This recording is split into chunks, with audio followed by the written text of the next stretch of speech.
Y acompañantes, el servicio de acompañantes de la Asociación Española. Muy bien, le damos la bienvenida al diputado por el Partido Nacional, Pablo Abdala. Gracias por estar aquí con nosotros. Y ya hacemos la pregunta para todos en casa. Buenas tardes, Vero. Buenas tardes, Victoria. Gracias. Te saludo a ti y a todos, tanto en el estudio como en sus casas. Hablando hoy sobre la regasificadora, la pregunta es la siguiente. ¿Crees que es necesario que se investigue? Podés contarnos qué pensás enviando un SMS al 1212 con la palabra Boca 1 por la opción sí y Boca 2 por la opción no. También esperamos sus comentarios a nuestro mail a estabocasmia@tele12.com, a Twitter @estabocasmia12 o a Facebook, Esta Boca es Mía 12. Esperamos también que si tienen algún comentario para hacernos, pero para que lo podamos leer en la pantalla, envíen un mensaje de texto con la palabra Boca, dejan un espacio, nos cuentan y lo mandan al 1212. Hay muchas cosas que uno no entiende, a menos que estés especializado en el tema. Así que le vamos a pedir al diputado si puede traducir lo más posible.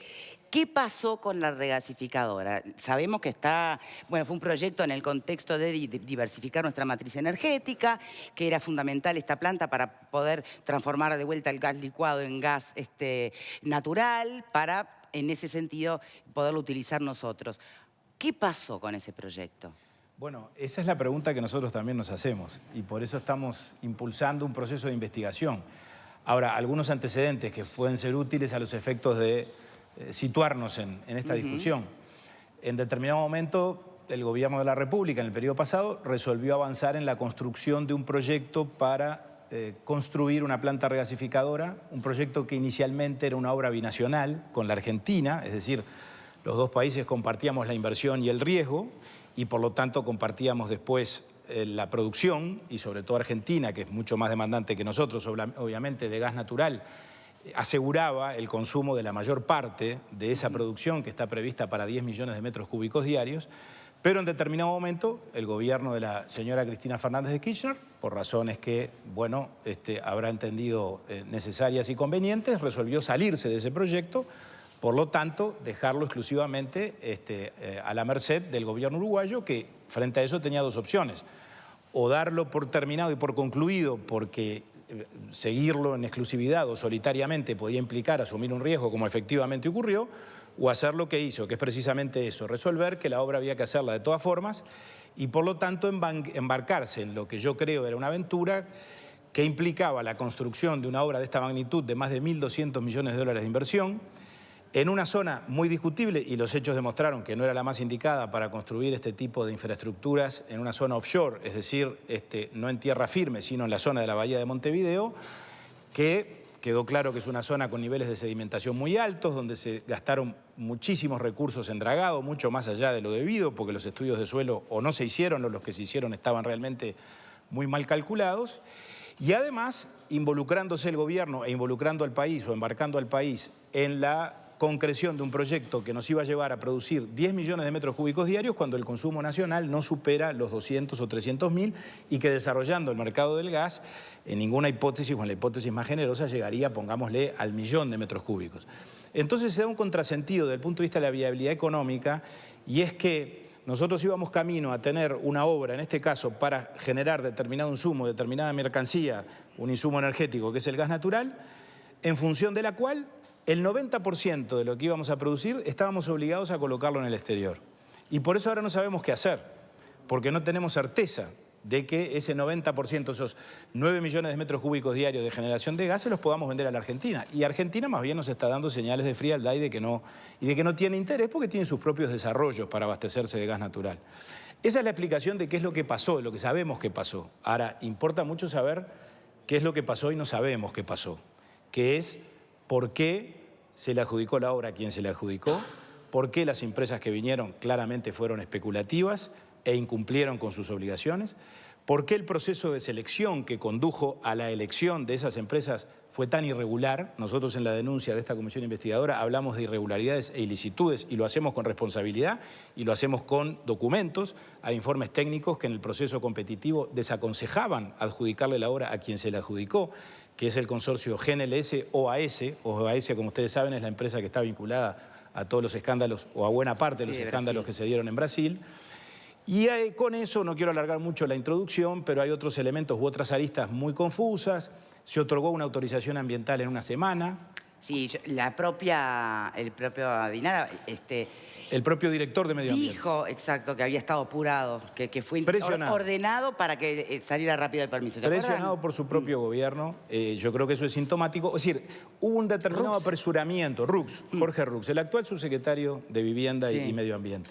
Allí por el año 2013, mediados del 2013, hasta octubre, que fue cuando se terminó de adjudicar esto, hubo un claro apresuramiento de las autoridades de la época para resolver esto rápido. Ahora, ¿puedo hacer una pregunta en el medio? Sé que además está, bueno, lo que remite a la responsabilidad de Gasallago en esto. Sé que además están los cuestionamientos sobre el tipo de garantía soberana que ofrece el Estado. Sé que hay un montón de preguntas más que motivan a esta investigadora. Pero, ¿quién ganaba con esto? Pensando en malas intenciones. Porque una cosa puede ser mala gestión, que tampoco sale gratis, ¿no? O sea, que está bien que se sepa qué pasó. Pero entre mala gestión y corrupción, cuando hablamos de irregularidades en las adjudicaciones de las licitaciones, ahí va más por el lado de la corrupción que por el lado de la mala gestión. Por lo tanto, ¿quién gana en esto? Bueno, a ver, yo me hago la misma pregunta. Yo creo que hay que investigar para saber si lo que pasó fue imprudencia, fue error más o menos excusable, fue imprevisión, o si en todo caso, no lo quiero afirmar, hubo cosas peores. ¿Cosas peores cuáles son? Nosotros ponemos un capítulo entero en la denuncia que es la eventual conexión brasileña en todo este asunto. Y no a partir de rumores, de dimes y diretes, no, a partir de actuaciones que está llevando adelante la justicia del Brasil en este momento que indican que funcionarios del gobierno de la época del Brasil, en ese momento gobernaba la presidenta Dilma Rousseff, particularmente quien era su ministro de Desarrollo, Industria y Comercio Exterior, el señor Fernando Pimentel, actual gobernador de Minas Gerais, la justicia investiga, y nosotros tenemos la documentación, si efectivamente realizó, como se lo acusa de que realizó, una gestión ante las autoridades uruguayas para que las autoridades uruguayas, por lo tanto, concretaran la adjudicación a la empresa OAS. Empresa que está vinculada al PT. Exactamente. Bien. A ver, no hay pruebas de que eso sea así, pero lo que sí hay es un acuerdo de delación entre un empresario arrepentido y un fiscal que aceptó esos hechos como verosímiles, no digo como plenamente probados, pero por lo menos como que se justifica investigarlos, y un juez que también le dio curso a esa información y que actualmente se investiga. Si esa fuera la contracara o la explicación o el dato que faltaba de todo el relato que yo dije antes, estaríamos frente a una circunstancia gravísima. Yo no lo sé, pero es lo que queremos investigar. Y tampoco estoy especulando o agitando fantasmas. Me estoy manejando con hechos concretos, con versiones objetivas que no las producimos nosotros, no las produjimos nosotros. Están los votos, ¿verdad? Parecería que sí, por lo que se han manifestado. ¿Cuál ha sido el voto clave? Bueno, ustedes saben que hay una situación planteada ahora con el voto 50 del Frente Amplio, la actitud del diputado Mujica, pero yo tampoco quiero cargar sobre las espaldas del diputado Mujica la responsabilidad mayor de que esto salga o no salga, porque el voto de cada diputado vale igual. El voto del diputado Rubio fue determinante para que no saliera la investigadora anterior y va a ser muy relevante para que salga esta. Vamos a ver si no cambió de opinión. Bueno, lo tenemos en línea al diputado de Unidad Popular, Eduardo Rubio. ¿Cómo le va? Buenas tardes, desde acá, desde Rivera, un saludo para todos, con gusto. Me imagino el calor que debe hacer por allá, ¿no? Está pesadito, sí, la verdad que esto de además de una jornada muy agitada que hemos tenido con los compañeros, pesa el calor y la humedad, pero bueno, contentos igual. Bueno, gracias entonces, con más razón todavía por molestarse con esta llamada. Muchas gracias. No, un gusto.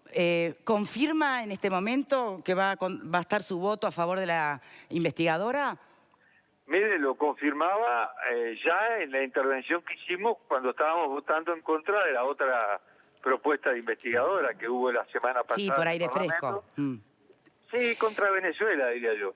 Y la confirmamos porque ya hemos conversado con el diputado Adala, que nos adelantaba elementos de su planteo, y bueno, también nosotros algunos elementos hemos manejado, y es un planteo muy serio, muy fundamentado, que plantea realmente dudas sobre un conjunto de actuaciones del gobierno uruguayo y de empresas que dependen del gobierno uruguayo, como Gasallago, que ameritan que se investigue, ¿no? Desde lo que estaba escuchando recién, la adjudicación a OAS, como la adjudicación a GNDS, ¿verdad? Una empresa prácticamente fantasma, sin ningún tipo de respaldo en cuanto a garantías, lo que fueron los estudios de impacto ambiental, la ubicación, la decisión de por qué se ubicó ahí. Estudios de impacto ambiental que ni siquiera fueron tenidos en cuenta cuando se mandaron a hacer a empresas extranjeras, ¿no? Sí, el estudio del fondo del mar, lo que se llama la batimetría, que no previó encontrarse con rocas muy importantes o de colocar pilotes que se hundían en una zona de fango. El no haber tenido en cuenta advertencias que se hicieron por parte de trabajadores y de gente vinculada al mar, de que en ese lugar las corrientes iba a ser prácticamente imposible el mantener los canales sin un dragado permanente y de un altísimo costo. En fin, son muchas cosas que nos parece que ameritan que se instale esta investigadora para saber si fueron solamente errores, imprevisiones, y si en algunos otros casos ha habido algo más que eso, ¿verdad? Bien. Porque esto le ha costado al Estado uruguayo, a nosotros, realmente mucho dinero. Sí. ¿De cuánto estamos hablando a esta altura? Y yo leía el informe del diputado Abdala que hablaba de por lo menos 80 millones, ¿no? Pero hay que investigar porque yo creo que si uno suma todo, incluso de pérdidas sociales, porque acá perdieron los pescadores artesanales, hubo actividades que se suspendieron, es un costo mucho más alto como costo país. Exacto. Ahora, permítame preguntarle, Rubio, puesto que con respecto a esta propuesta de comisión investigadora, usted la entiende muy seria y como al lugar, y por eso se cuenta con su voto. ¿Qué era lo no serio de la propuesta de comisión investigadora que remitía Aire Fresco? Primero, la propuesta que se hizo, yo lo planteé bien en la fundamentación nuestra, tenía una dualidad de objetivos, donde primaba abiertamente uno, que es el de poner en el debate parlamentario y en la opinión pública uruguaya una fuerte campaña contra el gobierno de Venezuela, porque si usted lee la fundamentación con la que arranca, se cuestiona que Venezuela, bueno, con la historia de que se planteó una trama internacional de la que Uruguay era parte, en la que se compraban aliados, y entonces se plantea como crítica que Venezuela nos vendiera petróleo en condiciones excelentes, a bajo precio, con plazos muy grandes y con bajo interés, que comprara leche en polvo a un precio superior al del mercado internacional, que le comprara todas las cubiertas que produce la cooperativa FONSA. Entonces yo no solamente que no critico eso, sino que lo respaldo, me parece admirable. Sí, pero no era solo eso, Rubio. El tema es la intervención de Aire Fresco y los vínculos de Aire Fresco con el MPP, con Venezuela. Bien. Porque además el debate público de apoyo o no apoyo a Venezuela como que ya está en la sociedad en general. ¿Me permitís, Victoria? Bueno, el diputado de que un gobierno ponga una empresa... Por favor, Álvaro, si me permitís, estoy dialogando yo con el diputado. No, ¿me permite responder a eso? Porque se marcaba como temas a investigar el papel de Aire Fresco, se marcaba el papel del Fondes y el del Fondo Bolívar y Artigas, ¿no? Se marcaban eso. Sobre Aire Fresco, ¿cuál es la...? Y adelanto, la verdad que me interesaría poder investigar lo de Aire Fresco y lo de el conjunto del financiamiento de los partidos políticos por empresarios privados, porque hablar de $20.000 de un aporte, que para la Unidad Popular es un sueño inalcanzable, es irrisorio frente a otros aportes que han habido y no alcanza como prueba de acusación. Y después se plantea que Aire Fresco tiene monopolio de los negocios con Venezuela. Y cuando vamos a comprobar eso, nos encontramos que son más de un centenar de empresas que negocian con Venezuela. ¿Y cuál era el monopolio? ¿Cuál es la seriedad de esa afirmación? Yo para investigar algo tengo que tener un fundamento concreto. Y la verdad que si interesa y nos puede interesar investigar Aire Fresco, tengo que ir con elementos que sean serio. A ver, yo no puedo decir que alguien es monopólico y controla como máximo el 8% de todo el comercio, cuando hay empresas gigantescas como Conaprole, como Samán, que están negociando también. Entonces, me plantean investigar el Fonde. Yo quiero investigar el Fonde. Ya es la segunda vez que fracasa la investigadora porque los mismos diputados, Trovo y Boñi, cambian la argumentación. Entonces yo no cuestiono el Fondes porque apoye empresas recuperadas de trabajadores. Nunca lo voy a cuestionar por eso. Yo voy a cuestionar al Fondes por algunos proyectos que me parece que están mal apoyados, que no tenían que apoyarse. Sí. Cuando no hay viabilidad Pero, más o menos certera en el horizonte, claro. Pero incluso la viabilidad discutida no desde un punto de vista meramente del mercado, sino viabilidad social, que es lo que nos interesa a nosotros.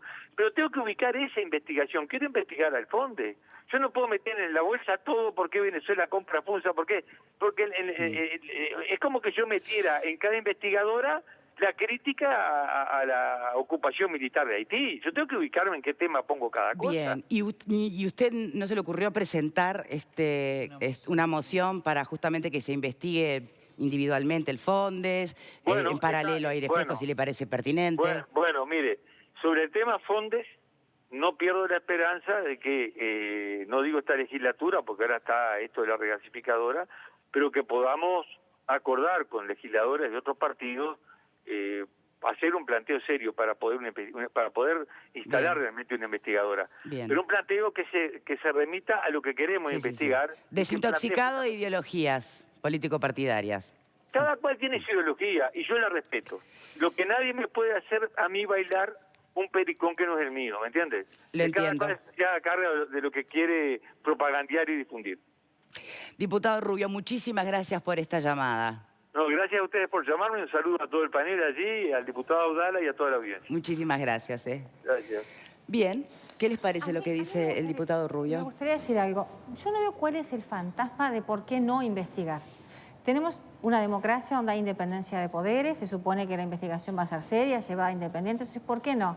El otro día estuvo acá el dirigente del PIT-CNT, Pereira, que planteaba que las empresas para el momento de la credibilidad tenían que aportar los balances para mostrarle a los operarios que realmente no podían más. Tú decías no tienen por qué. No tenían por qué. Sí. Exacto, ¿por qué? Porque se difuminan. Ahora, acá la investigación va a ser independiente. Entonces, ¿por qué no investigar? ¿Qué es lo que queremos esconder? Porque cuando uno se niega a que se investigue...